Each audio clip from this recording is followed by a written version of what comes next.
Okusinza ku ntereza y'obukulembeze obwa Buganda, Kabaka kye kitikiro ky'Abaganda bonna mu musaayi nga kogasi n'abawangalira kuno. Obutawukanako na gavumenti eya wakati etambulira ku ntereza ey'Abazungu, Ssekabaka Kintu mu lukuŋŋaana lwe yatuuza ennono mu Busujju kyakkanyizibwako nti Buganda etuulenga ku masiga 3 okuli essiga ery'abaami erikola emirimu nga likulirwa Katikkiro, ery'abakulu b'ebika erikulirwa omukubiza w'olukiiko olukulu lw'abataka, ko n'essiga ery'olulyo olulangira Kabaka kwatuula.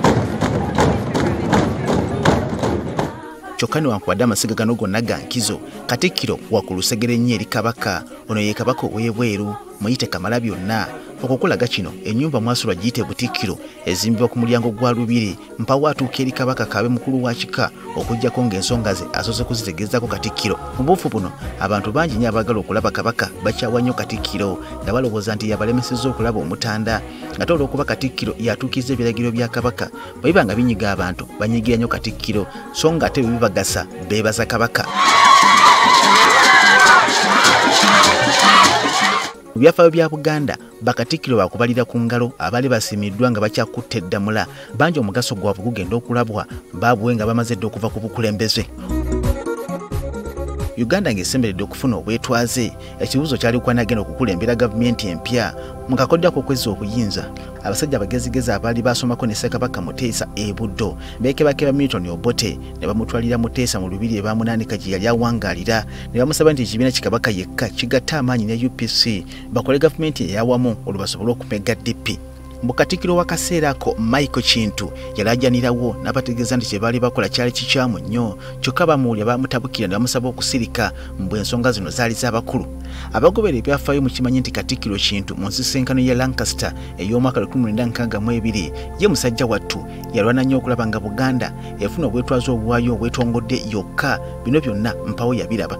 Nga n'akatayi tekannasala Kintu byalagula byatandika okutuukirira, enkolagana wakati wa Kabaka yekka ne UPC etandika okusereba mpolampola mu bwangu ddala. Enkaana ku masaza gamanyiddwa nga agabula yatandika, akalulu k'ekikungu ne kakubwa, amasaza Bujaga ne Bugangayizi ne gatwalibwa Bunyoro, kyokka bamunenya okugezaako okuzibira enkolagana eya Kabaka yekka ne UPC era basooka okumwambalira nga bamuvunaana okubeera omuzembe, amasaza gano ne gatwalibwa. Bano sebo baatuuka n'okusiiwuuka empisa ne balumbagana olukiiko lwa Buganda nga lutudde ne basaba Katikkiro Kintu alekulire mbu kubanga emirimu gyali gimulemye. Kankuzeeko emabega mu mwaka 1953 Katikkiro eyalalamulirako Kabaka Muteesa ye yali Paulo Kavuma. Mu kaseera ako Kabaka yali awakanyiza eky'Abazungu okugatta Buganda mu mukago gw'amawanga ga East Africa oba East African Federation nga kyasaba kwe kwetongola. Kino kyanyiza nnyo abafuzi b'amatwale ne bamuwaliza okugenda mu buwaŋŋanguse. Abaganda b'akaseera ako obusungu babuteeka ku Kavuma era ne bamusaba alekulire kyokka ne yeerema. Katikkiro Kavuma yali azikidde mutabani wa Katikkiro Apollo Kaggwa, guno ye Kawalya Kaggwa, naye yali agobeddwa nga kitaawe. Mu mwaka 1926 Apollo Kaggwa yakakibwa okulekulira ng'omutawaana guviira ddala ku butakkaanya bwe yalina ne gavumenti enkuumi mu ngaba ya layisinsi ekkiriza abantu okutunda ng'omwenge mu kibuga Kampala. Bano batuukira n'okuwandiikira Dr. Cook eyali omusawo we n'amulagira okulekulira kubanga obulamu bwe bwali tebukyamusobosa kukulembererako Kabaka. Mu mwaka 1926 Katikkiro Kaggwa yalekulira oluvannyuma lw'okuweereza Obuganda okumala emyaka 33. Abaganda b'akaseera ako ne basanyuka nnyo era kino baakirabanga kkula. Mu kusanyuka kuno mpawo yajjukira nti omusajja ono yali wankizo nnyo mu kusikiriza Abazungu okuleetako n'ebirime gamba ng'emmwanjiko ne ppamba nakatebe tukyalima. Kaggwa ono era yasimbira ekkulya eky'Abazungu okumala gezza ettaka lya Buganda nga bwe baali bakoze mu ggwanga li Kenya ko ne Zimbabwe. Omwami ono era yalwana okulaba nga Buganda etandika amasomero gamba nga King's College Buddo.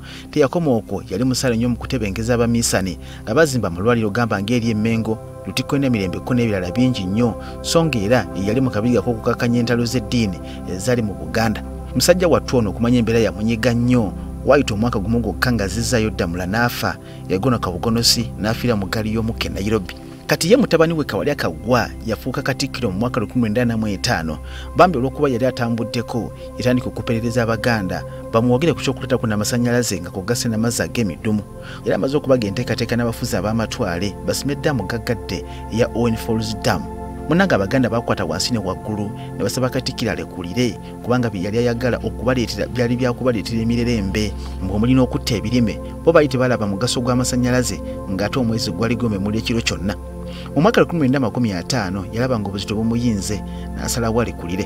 Kyokka bwe wabaawo Katikkiro era alabye ku nnaku ey'okukyayibwa Abaganda yali Martin Luther Nsibirwa. Okusooka Martin Luther Nsibirwa yakekebwa okulekulira bwe yakkiriza Namasole okuddamu okufumbirwa era mu kaseera ako yasikizibwa Katikkiro Samuel Wamala. Kyokka ono naye batanneetengerera n'akakibwa okulekulirwa mu mwaka 1905 ng'alumirizibwa okuwagira okwekalakaasa okwaliwo mu mwaka ogwo. Mu kwekalakaasa kuno Katikkiro Wamala n'abakungu abalala bawaŋŋangusibwa mu bizinga by'e Seychelles, eno naye gye yafiira ng'agudde n'eddalu. Bino byonna nga bibaddewo, Katikkiro Nsibirwa nate yayitibwa okuddamu okukwata Ddamula. Kyokka Abaganda baali bamukyawa batandikirawo okumucocca bwe bakimanya nti yatadde omukono ku ndagaano ewaayo yiika 200 ku kasozi Makerere, gavumenti enkuumi egazirizeko ssettendekero. Enkeera ng'amaze okuteeka omukono ku ndagaano ewaayo ettaka ly'e Makerere, yagenda ku ttika Namirembe okusaba.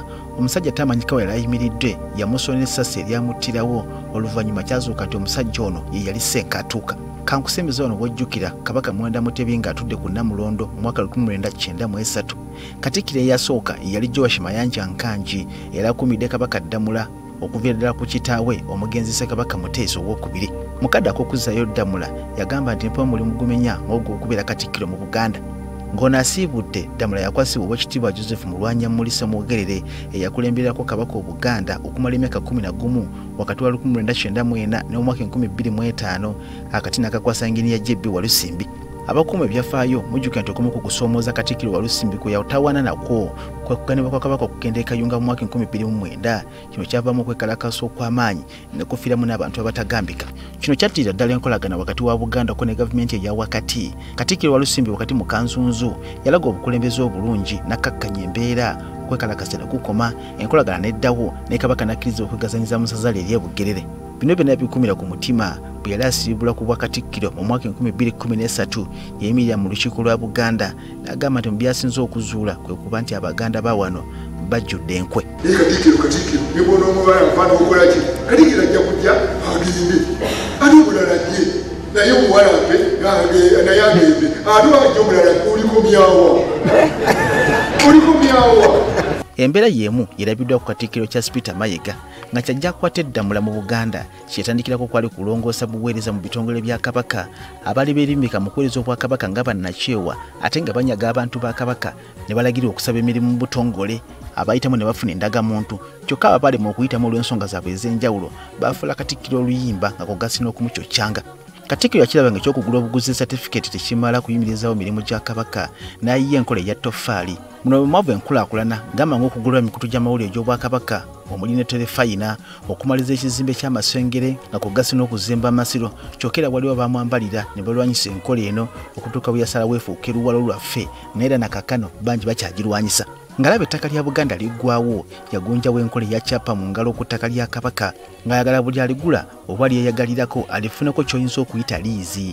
Kale n'abali ku ttaka lya Mayiro bayigire okwo mu kifo ky'okutundanga ettaka lyabwe baligabengako liizi. Kino newankubadde kyali kyangu nnyo kyakutegeera, abamulumbagana baali bangi naye n'aguma. Ono gy'oli abalamu nga Kabaka afunyemu obukosefukosefu ng'omuntu omulala yenna, abantu basalawo okumwambalira nga bamulanga okugaana okumutwala okumujjanjaba nga weerabidde nti Kabaka si mwana muto naye yennyini yeesalirawo. Kuno omwaka Katikkiro akuta omwaka gwa 12 ng'alamulirako Kabaka Obuganda. Mu byajjukirwako kwe kusosowaza ensonga y'obwerufu, ebitongole bya Kabaka abitambuliza ku ntereeza y'ekikugu. Buganda eguddewo kampuni eziwera okulinda ez'ebyobusuubuzi, ez'ebyamateeka, amasomero, amalwaliro nga kugasi n'ebirala. Bukyanga Kabaka Ronald Mwenda Mutebi II atuula ku Namulondo mu mwaka 1993 yakabira ne Bakatikkiro 5 kyokka mu bonna Charles Peter Mayiga ye yakafuga ebbanga eggwanvu okuva mu mwaka 2013 na kaakano. Kale nga twebaza Mukama okukuuma Kabaka okutuusa kaakano emyaka 7 gy'agenda okuweza omwaka guno. Kyankizo nnyo okusima n'abasajja bakwata ngabo abamufugiddeko Obuganda wakati mu kusoomooza. Samuel Sebuliba, NTV Akawungezi.